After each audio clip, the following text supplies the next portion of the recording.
Gold, trusted gold buyers. మీరు తాకట్టు పెట్టిన బంగారాన్ని విడిపించి ఈ రోజు ఉన్న మార్కెట్ ధరకు కొనబడను. నమస్తే అమ్మా. నమస్తే అమ్మా. ఇప్పుడు కాకి పిల్ల కాకికి ముద్దు కదా. అవునమ్మా. నా కొడుకు నాకు ముద్దు కదమ్మా. తప్పదు. కానీ నేను వాడు తప్పు చేసిన అవతల నాకు తెలుసు వాడు తప్పు చేశాడు అని, కానీ నేను మాత్రం వెనకేసుకొస్తూ ఉంటా. అట్లా కాదు, ఇట్లా కాదు, అది కాదు, వాడు ఇట్లా చేయడు, అట్లా చేయడం చేశాడని తెలిసినా కూడా. సో అది ఎంతవరకు కరెక్ట్? ఎప్పుడు కూడా పిల్లలు ముద్దే, కానీ తప్పు చేస్తే కాదు. తప్పు చేస్తే గుద్దు అని చెప్పారు, తప్పు చేయకపోతే ముద్దు అన్నారు. అంతే కదా. తప్పు చేసినప్పుడు నువ్వు తప్పు చేసావు అని చెప్పకపోతే ఏమవుతుంది? తోటకూర నాడే చెప్పకపోయావని కథ ఉంది కదా మనకి. ఏంటమ్మా కదా? అయ్యో తెలియదు కదా. తెలీదు. ఒకసారి ఒక కొడుక్కి మరణశిక్ష, ఒక అబ్బాయికి మరణశిక్ష వేశారట దొంగతనం చేసినందుకు రాజుగారు. పూర్వం కథ అది. అంటే ఈ చివరి కోరిక ఏమిటి అన్నాడు. మా అమ్మని ఒకసారి చూడాలనుంది అన్నాడు. వాళ్ళ అమ్మ వచ్చింది. వెడితే వాళ్ళ అమ్మ చెవి కొరికాడు అందరూ చూస్తుండగా. ఏమిటన్నారు. నాకు మా అమ్మ చిన్నప్పుడు చెప్పలేదు ఈ మాట, దొంగతనం చేయకూడదు అని చెప్పల. చిన్నప్పుడు నేను పక్కింట్లో నుంచి తోటకూర తెస్తే బాగా తెచ్చావురా అంది. ఆ తర్వాత అక్కడి నుంచి ఏది పట్టుకొచ్చినా దొంగతనంగా తెచ్చినా నన్ను ఎప్పుడు ఏమీ అనలా. అదే సరైన పద్ధతి ఏమో అనుకున్నాను. ఇప్పుడు నేను పెద్ద దొంగతనం చేసి రాజుగారికి పట్టుబడి నాకు మరణశిక్ష వచ్చింది. అందువల్ల ఈ తప్పు ఎవరిది? నువ్వు తప్పు చేశావు అని చెప్పని మా అమ్మది కనుక మా అమ్మ చెవి కొరికాను చెప్పని పాపానికి అన్నాడు. ఇది ఒక సామెత అనమాట. తోటకున్నాడే చెప్పలేదా అని.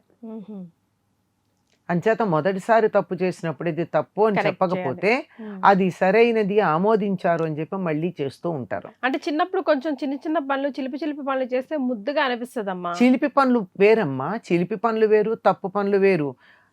తప్పటడుగులు వేరు, తప్పుటడుగులు వేరు.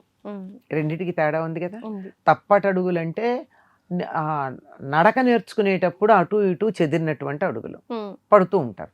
తప్పుటడుగులంటే వేసే అడుగు ప్రతిదీ తప్పే, నువ్వు ఎటెళ్ళినా తప్పుదారినే పెడుతున్నావు. ఈ సంగతి చెప్పాలి కదా. ఈ సంగతి ఎవరు చెప్పాలి? చిన్నతనంలో తల్లి చెప్పాలి, తండ్రి చెప్పాలి, తర్వాత గురువు చెప్పాలి. కానీ ఈ కాలంలో గురువులు ఆ బాధ్యత తీసుకోవటం లేదు. ఎందుకంటే వాళ్ళ గంటల ప్రకారం పాఠాలు చెప్తున్నారు. పాఠం చెప్పడం తప్ప మరొక్కటి దేనికి కూడా వాళ్ళకి అవకాశం లేదు.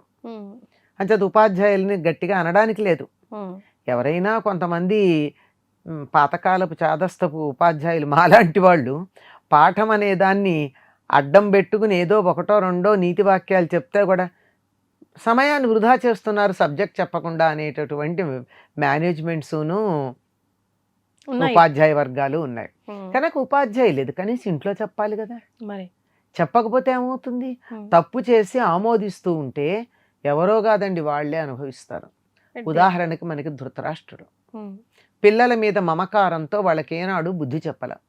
మొదటి నుంచి చెప్పాలి కదా. మొదటి నుంచి కొంచెం అహంకారంగానే పొగరుబోతుగానే ఉండేవాడు దుర్యోధనుడు. అతడి వెనకాల తమ్ముళ్ళందరూ ఉండేవారు. బాగానే ఉండేది. పర్లేదులే రాజు కదా అలా ఉన్నాడో అని అనుకోవడం వరకు బాగానే ఉంది. పాండవులు వచ్చినప్పటి నుంచి వాళ్ళని చంపడానికి ఎన్ని రకాల ప్రయత్నాలు చేశాడు. త్రాటం గట్టిరి, నీట పెట్టిరి, విషాక్తమన్నమం బెట్టిరి అని కదా చెప్తారు. ఇవన్నీ వరుస చెప్పుకొస్తాడు. తాళ్లతో కట్టేసి మరీ నీళ్లలో పడేశారు, ఈదుకుని బయటకు రావడానికి వీలు లేకుండా. విషంతో కూడిన అన్నం పెట్టారు. ఇలా రకరకాల ప్రయత్నాలు చేశారు. చివరికి లక్క ఇంట్లో పెట్టి కాల్చారు. అది ఎవరి ఆమోదంతో జరిగింది?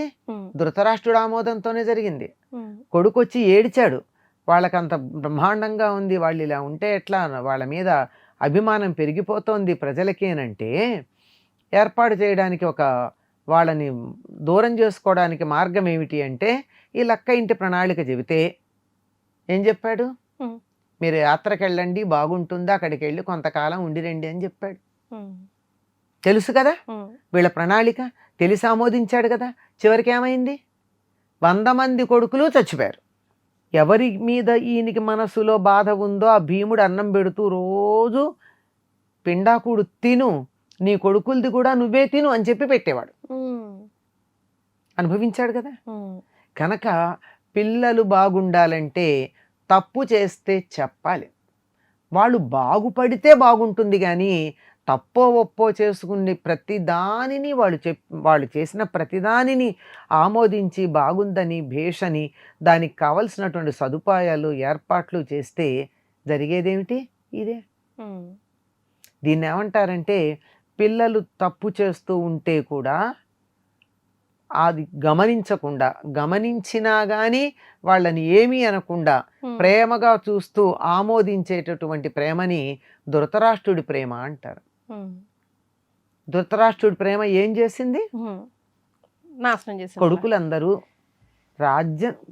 రాజ్యాన్ని పరిపాలించుకుంటూ హాయిగా ఉన్నటువంటి వాళ్ళు పాండవుల రాజ్యం కూడా కావాలని కోరుకోవడం వల్ల ఈ రాజ్యం కోల్పోవడమే కాదు, అసలు శరీరాలే లేకుండా చనిపోవడం జరిగింది.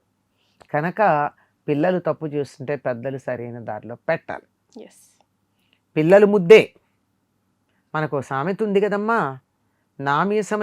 నా దీపమే కదా అని ముద్దు పెట్టుకుంటే మీసాలు కాలిపోయాయి అని ఒక సామెత ఉంది. నా ఇంటి దీపం నా కొడుకు అని వాడిని ముద్దు పెట్టుకుంటే వాడు చల్లగా ఉంటే బాగుంటుంది, కానీ వాడు దీపంగా అయిపోతే ఏమవుతుంది? మరి చేత పిల్లలు తప్పు చేసినప్పుడు తప్పనిసరిగా సరిదిద్దాలి. ప్రతి తల్లి ప్రతి తండ్రి ఏమంటాడో తెలుసా? తండ్రి కన్నా తల్లి బాగా అంటుంది, నా పిల్లాడు మంచివాడండి, స్నేహితుల వల్ల చెడిపోయాడు అంటే ఈ 10 మంది స్నేహితుల తల్లులు కూడా అలాగే అనుకుంటారు. నా కొడుకు మంచివాడు, మిగిలిన 9 మంది చెడ్డవాళ్ళు అనుకుంటారు. ఈ 10 మంది అనుకునేది అదే. కానీ నా కొడుకు ఎంతమందిని చెడగొడుతున్నాడు అనేది కొంచెం ఆలోచించినట్టయితే పిల్లలు నాశనం కాకుండా ఉంటారు. తల్లిదండ్రులకి గర్భశోకం ఉండదు. ఇది భయంకరమైన విషయం. గర్భశోకం చాలా బాధాకరం కదా. తాము బ్రతికుండగా పిల్లలు చనిపోవడం అనేది గర్భశోకమే కదా, చాలా భయంకరం. కనుక అటువంటిది కాకుండా మన కళ్ళ ఎదురుగా పిల్లలు అభివృద్ధిలోకి రావాలని కోరుకునే తల్లిదండ్రులు పిల్లలు తప్పు చేస్తున్నప్పుడు సరిచేయాల్సిందే, అంతే. అంతేగాని మనకి తెలుగులో కొంచెం మోట సామెత ఉందమ్మా, నెయ్యి కారేటట్టు పెట్టండి, పియ్యి కారేటట్టు కొట్టండి అని. తప్పు చేస్తే కొట్టేటప్పటికీ వాళ్ళకి ఉంది కదా, వాళ్ళు చేసేయాలంతే, అంతగా కొట్టాలి. అంటే తప్పు చేయడానికి భయపడతారు. చిన్నతనంలో తప్పు చేయడానికి భయపడ్డప్పుడు ఏం జరుగుతుందంటే పెద్దయ్యాక కూడా కొంచెం తప్పు చేయడానికి సందేహిస్తారు, తల్లిదండ్రులు మనని ఆమోదించరు అనేటటువంటి భయం ఉంటుంది. నమస్తే అమ్మా. And for more videos, please subscribe to iDream. Please subscribe to iDream. Please subscribe iDream. And please subscribe to iDream.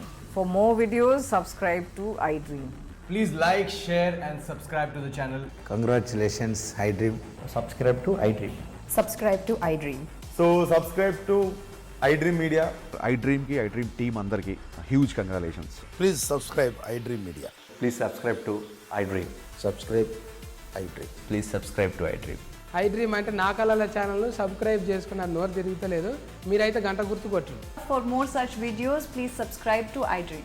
Subscribe to iDream. Please subscribe to iDream. Please subscribe iDream Media. Please do subscribe to iDream. Please subscribe to iDream Media. For best entertainment and information, please subscribe iDream. And don't forget to subscribe to iDream.